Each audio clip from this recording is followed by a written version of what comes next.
Kalimat itu mendarat tanpa peringatan. Hanya 2 kata, tapi terasa seperti vonis. Kamu berubah, diucapkan dengan nada sendu.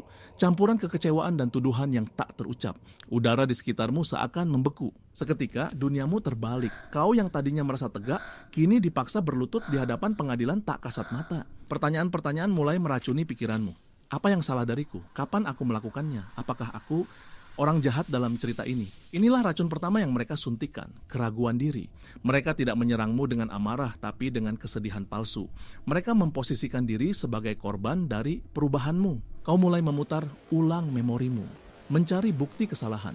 Mungkin saat kau bilang tidak untuk pertama kalinya, atau saat kau memilih menghabiskan waktu untuk dirimu sendiri. Setiap tindakan kemandirian kini terasa seperti sebuah kejahatan.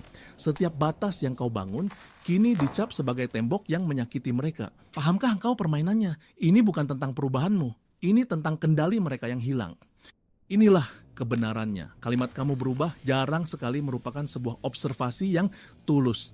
Itu adalah sebuah senjata, sebuah tombol darurat yang ditekan oleh seorang manipulator saat kau tak lagi menari sesuai irama mereka. Sebelumnya kau adalah entitas yang bisa diprediksi. Pola perilakumu, reaksimu, kebutuhanmu, semua ada dalam genggaman mereka. Kau adalah cermin yang memantulkan apa yang ingin mereka lihat. Kau menyenangkan mereka, bahkan dengan mengorbankan dirimu. Kau meredam suaramu agar suara mereka lebih nyaring. Kau mengecilkan duniamu agar pas di dalam sangkar yang mereka sediakan. Tapi kemudian sesuatu terjadi. Kau mulai sembuh, kau mulai tumbuh. Mungkin kau membaca sebuah buku. Mungkin kau menemukan teman baru. Atau mungkin kau hanya lelah menjadi bayangan. Kau mulai membangun kembali fondasimu. Kau mengatakan tidak dan duniamu tidak runtuh.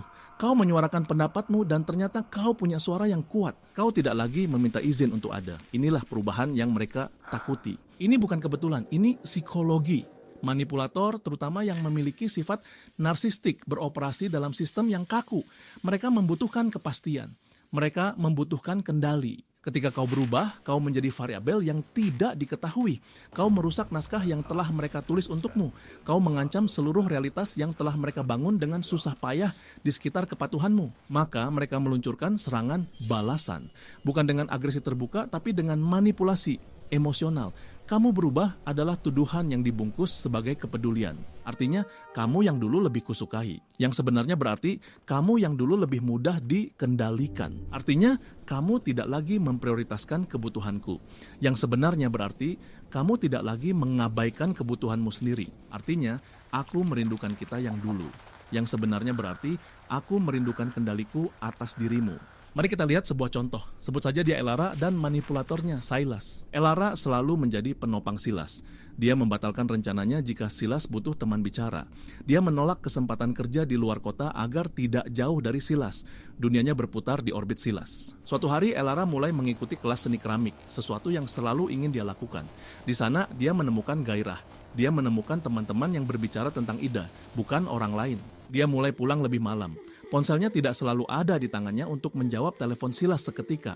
Dia mulai memiliki dunia kecilnya sendiri yang tidak bisa dimasuki Silas. Dan kemudian Silas mengucapkannya. Suatu malam saat Elara pulang dengan gembira, membawa vas pertamanya. Kamu berubah, Elara. Kamu tidak lagi sama. Rasa bersalah langsung menyergap Elara. Kegembiraannya menguap. Apakah hobinya egois? Apakah dia telah mengabaikan temannya? Ini adalah momen krusial, ujiannya. Jika dia meminta maaf, jika dia mengurangi waktunya di studio, Silas akan menang. Kontrol akan pulih. Tapi Elara, yang diperkuat oleh rasa pencapaiannya, melakukan sesuatu yang tidak terduga.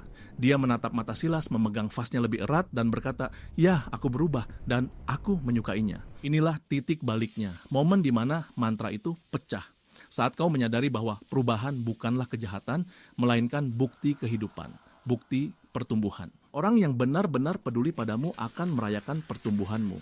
Mereka mungkin merasa sedikit kehilangan versi lama dirimu, tapi mereka akan lebih bersemangat untuk mengenal versi yang baru. Seorang manipulator sebaliknya akan meratapinya, karena kehadiranmu tidak pernah tentang dirimu, itu selalu tentang mereka, tentang apa yang bisa kau berikan, tentang bagaimana kau membuat mereka merasa. Jadi saat berikutnya seseorang menatapmu dengan mata sedih dan berkata, "Kamu berubah, berhentilah sejenak. Tarik napas, rasakan tanah di bawah kakimu, dan jangan langsung menerima rasa bersalah yang mereka sodorkan." Alih-alih bertanya, "Apa yang salah denganku?"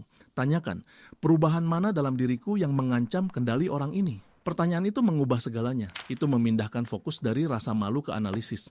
Dari pertahanan diri ke kesadaran, kau akan sadar bahwa perubahanmu bukanlah sebuah pengkhianatan. Itu adalah sebuah evolusi, sebuah pembebasan. Berubah berarti kau hidup. Diam di tempat, tetap sama demi kenyamanan orang lain, itulah yang mendekati kematian. Jangan pernah meminta maaf karena telah memilih kehidupan.